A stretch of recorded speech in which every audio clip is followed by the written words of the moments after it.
వెంకటస్వామి గారు, పాపారావు గారు చాలా విషయాలు మాట్లాడుతున్నారు, ఒకసారి ఇందామని ఇప్పుడు నాకు ఇక్కడ పవర్ పోయింది, వైఫై కనెక్షన్ పోద్ది, కాసేపులో వైఫై కనెక్షన్ పోద్ది, ఈ లోపు మాట్లాడదామంటే వాళ్ళిద్దరు మాట్లాడండి సార్, మాట్లాడండి, మీరు మాట్లాడండి, మీ అవకాశం ఉంది, మాట్లాడండి ప్లీజ్. మీరు అడిగితే చెప్తాను నేను. ఇప్పుడు ప్రస్తుతం ఏదైతే మహారాష్ట్రకు సంబంధించిన ఎలక్షన్స్ జరుగుతున్నాయో అలాగే జార్ఖండ్ లో జరిగినాయి. ఒకవైపు ఏమో మహారాష్ట్రలో బీజేపీ కూటమి చాలా పెద్ద ఎత్తున ఒక్కసారిగా గవర్నమెంట్ ఫామ్ చేసి అంత స్థాయిలోకి వచ్చేసింది, జార్ఖండ్ లో మాత్రం ఓడిపోయింది. దీనికి కారణం మతతత్వ పార్టీలు అంటారా, లేకపోతే జనాలకు సంబంధించిన వాళ్లకు ఏదైతే కాంగ్రెస్ ప్రభుత్వం ఒకే ఒక ఫేస్ తోని, రాహుల్ గాంధీ ఫేస్ తోని అక్కడికి వెళ్ళింది, లోకల్ గా నేషనల్ గా అక్కడ ఎవరు ఫేస్ లేరు. అర్థమైంది సార్ నాకు. చెప్పండి సార్ ప్లీజ్. ఇప్పుడు కాదు, ఇక్కడ ప్రధానంగా ఏంటంటే ఇది మతతత్వం అదేం కాదు. అక్కడ ఇష్యూ ఏం జరిగిందంటే మతం కంటే కులం బలంగా పనిచేస్తుంది. ఎప్పుడు వీళ్ళు అక్కడ హర్యానాలో చేసింది ఏంటంటే బీజేపీ జాట్లు కాంగ్రెస్ తో వెళ్లారు. జాట్లు రైతాంగం వాళ్ళు హర్యానా గవర్నమెంట్ కి చాలా అగెనిస్ట్ ఉన్నారు, బీజేపీ గవర్నమెంట్ కి. ఆ ఉద్యమం రైతు ఉద్యమం ఆ నేపథ్యంలో దాంతో జాట్లైన రైతులు చాలా బలంగా కాంగ్రెస్ తో వెళ్తే జాట్ల వ్యతిరేక వర్గాన్ని, జాట్ల వ్యతిరేక కులాలని బాగా కూడగట్టింది బీజేపీ చూపించి. అంటే వీళ్ళు ఆపోజిట్ గా దాన్ని ఎక్కువ కులాలను కూడగట్టుకుని జాట్లు ఎంతున్నా కన్సిడర్ ఒక పరిమితమైన నెంబర్ ఉంటారు కదా, దాంతో మిగతా వర్గాలు కులాలన్నింటినీ కూడగట్టి కింద వర్గాలు. రెండోది ఇక్కడేమో మరాఠాలు ఉద్యమం రావటం, మరాఠాలు బీజేపీ మీదకి రిజర్వేషన్ ఉద్యమం తేవటంతో ఇక్కడ మరాఠాలకు వ్యతిరేకంగా మొత్తం కుల సమీకరణ చేసుకుంటూ వచ్చింది. కాబట్టి ఏంటి ఇక్కడ ప్రధానంగా బీజేపీ చాలా తెలివిగా తన ఎదురుగాల్ని తనే సృష్టించుకొని కాంగ్రెస్ బలాన్ని కాంగ్రెస్ బలహీనతగా మార్చి, కాంగ్రెస్ బలం అక్కడ జాట్లు ఆటోమేటిక్ గా కాంగ్రెస్ జాట్లు కలిసి వచ్చారు కాంగ్రెస్ తో, దాన్నే బలహీనతగా మార్చింది, జాట్ల వ్యతిరేకులందరినీ కూడా కట్టింది. ఇక్కడ మరాఠా వ్యతిరేక ఇది ఆలోచనలన్నీ కొన్ని ఈ కూడా పనిచేసింది. కాబట్టి అంటే కాంగ్రెస్ స్ట్రాటజీ అనేది, అది బీజేపీ స్ట్రాటజీ అనేది చాలా బలంగా ఉంది. మీకు ఒకటే, ఆయన పేరు గుర్తురాట్లేదు కానీ ప్రఖ్యాత జర్నలిస్ట్ అండి ఆయన సత్యసాయి సాబ్, ఆయన ఒక పుస్తకం రాశాడు. దానిలో ఆయన రాసింది ఏంటంటే భారతదేశంలో 21వ శతాబ్దపు రాజకీయాలను అర్థం చేసుకున్న పార్టీ ఒక బీజేపీ అని రాశాడు. ఆయన బీజేపీ వ్యతిరేక పుస్తకం రాసిన గుర్తురాట్ల పేరు సారీ ఆయన బీజేపీ వ్యతిరేకి, కానీ ఆయనే స్వయంగా రాశాడు భారతదేశంలో 21వ శతాబ్దపు రాజకీయాలను అర్థం చేసుకుని అందుకున్న పార్టీ ఒకటే బీజేపీ.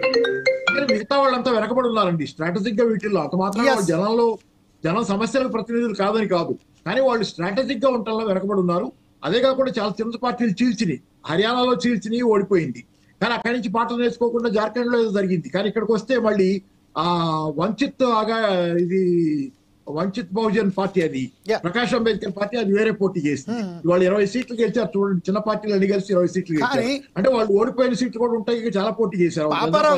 పాపారావు గారు ఏంటంటే నేను ఒక విషయం మీతో అడగదలుచుకున్నా ఏంటంటే, ఇప్పుడు మహారాష్ట్ర ఎన్నికలలో కేవలం ఎంఐఎం అక్కడ ప్రధానంగా ఇటు కాంగ్రెస్ కు కాకుండా ఇటు బీజేపీకి కాకుండా సపోర్ట్ సార్ ఖచ్చితంగా ఎంఐఎం ఏదైతే 12 సీట్లు ఎక్కడైతే గెలిచిందో, అలాగే ఏదైతే మెసేజ్ పబ్లిక్ లో వెళ్ళిందో దాని ద్వారానే అక్కడ మరాఠాలకు సంబంధించింది ఏదైతే మీరు చెప్పినట్టుగా మరాఠాలు కూడా బీజేపీకు వ్యతిరేకంగా చేశారు, కాకపోతే వాళ్ళు మరాఠాకు కూడా సపోర్ట్ చేయలేదని చెప్తున్నారు.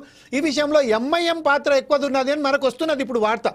దాని మీద ఏమంటారు? అంటే ఖచ్చితంగా ఏదో ఒకటి జరిగింది కదా సార్. ఎంఐఎం పోటీ చేసిందే 16. అవును, చెప్పండి సార్. మరి లాస్ట్ టైం 44, కానీ మెసేజ్ మాత్రం ఓవరాల్ గా మహారాష్ట్రలో, జార్ఖండ్ లో, ఇక్కడ బెంగాల్లో ప్రతి చోట యూపీలో కూడా జరిగింది. మహారాష్ట్ర ఎన్నికల మాట గురించి మాట్లాడుతుంటే మీ దేశం అంతా మాట్లాడతారు. అంత ముందు అయిపోయింది. ఎంఐఎం బీజేపీకి హ్యాండ్ ఇన్ గ్లవ్ గా పనిచేసింది, అది కథ అయిపోయింది. లాస్ట్ టైం మహారాష్ట్రలో 44 చేసింది, ఈసారి 16 చేసింది.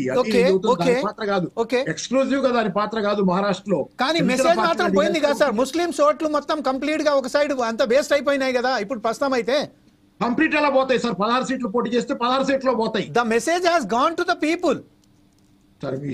లేదా ఇష్టం కాదు సార్, మనం విశ్లేషణ చేస్తున్నాం అంతే. అంటే కారణాలు నేను చేసేది విశ్లేషణ. మీరు యాంకర్ గా మధ్యలో వచ్చి దాన్ని డిస్టర్బ్ చేస్తున్నారు ఏం లేదు. ఎందుకంటే చెప్పండి సార్, మీరే చెప్పండి. ఎంఐఎం పోటీ చేయని చోట ఎవరికి వేస్తారు సార్? ముస్లింస్.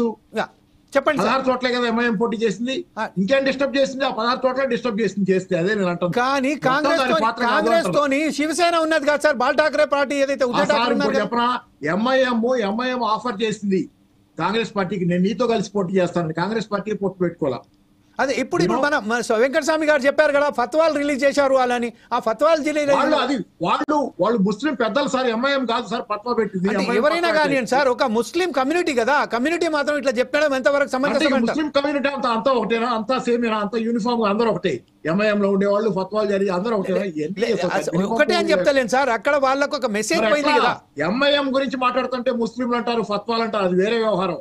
ఎంఐఎం పోటీ చేసింది 16 సీట్లే, దాని ఇంపాక్ట్ అంతవరకే. ముస్లింలంతా యూనిఫామ్ గా అక్కడ వేస్తే ఆ 16 సీట్లలో వేసుకుంటారు. వాళ్ళకి మిగతా ఉన్నాయి కదా 200 పైన, 250, 60 పైన ఉన్నాయి సీట్లు. అవన్నిట్లో నేను చిన్న పార్టీలు, ఒక ఎంఐఎం గురించే మీకు అంత దూరం ఎందుకు? చాలా చిన్న పార్టీలు ఉన్నాయి, అన్ని కలిసి చీల్చి అంటున్నా నేను. ఓకే, ఎంఐఎం మీదకి ఎందుకు పోతారు? 16 సీట్లు పోటీ చేసింది, 111 సీట్లు పోటీ చేసింది. వంచిత్ బహుజన్ అనేది అది మరి అవన్నీ వదిలేసి మీరు 16 సీట్లు పోటీ చేయాలి అంటే మీకు బయాస్ ఉంటే ఎట్లా మాట్లాడితే నేనేం చేయను. అందుకని నేను ఓవరాల్ గా నేను చెప్తుంది సార్ ఒక విషయం మీకు క్లియర్ చేయదలుచుకున్నాను సార్, ఏంటంటే 4 Sides TV ఎవరికి బయాస్ కాదు, ఎవరికైతే మనం సరి అయిన సబ్జెక్టులో మనం ప్రేక్షకులకు సరి అయిన సమాధానం. ఎంఐఎం పట్టుకుని ఎందుకంత ఎంఐఎం ని బట్టి, కాంగ్రెస్ ని బట్టి, బీజేపీని బట్టి ఎలాడటం లేదు సార్. ఇక్కడ మేము ఏం చేస్తామంటే ఎనాలిసిస్ చేస్తున్నాం. నేను చాలా సార్లు విమర్శించాను. ఎంఐఎం గతంలో ఓట్లు చీల్చింది, బీజేపీకి సహాయపడింది, నాకు తెలుసా సంగతి. నేను చాలా సార్లు మాట్లాడాను. కానీ ఈ సందర్భం అది కాదు. మహారాష్ట్రలో అలా చేయలా, అలా జరగలా. మహారాష్ట్రలో కాంగ్రెస్ తో పొత్తు పెట్టుకుంటారంటే కాంగ్రెస్ పెట్టుకోలే పొత్తు. అది కాంగ్రెస్ తప్పు, కాంగ్రెస్ ప్రాబ్లము. ఏం ప్రాబ్లం మనకు తెలియదు, ఆయనకు తెలుసు వెంకటస్వామి గారికి. నేను ఒకటే చెబుతున్నా, ఇక్కడ ఏంటంటే చిన్న పార్టీలు అన్ని కలిసి ఓట్లు చీల్చినాయి. 20 సీట్లు గెలుచుకున్నాయి అంటే ఆ గెలవని సీట్లలో కూడా చాలా ఓట్లు చీల్చినాయి. దీనివల్ల కూడా దెబ్బపడింది అంటున్నా. అంటే ఓకే మ్యామ్, సునీతారెడ్డి గారు ఏదో చెప్పబోతున్నారు. సునీతారెడ్డి గారు, మీరు ఇప్పుడు ఏదైతే పాపారావు గారు చెప్తున్నారు దాని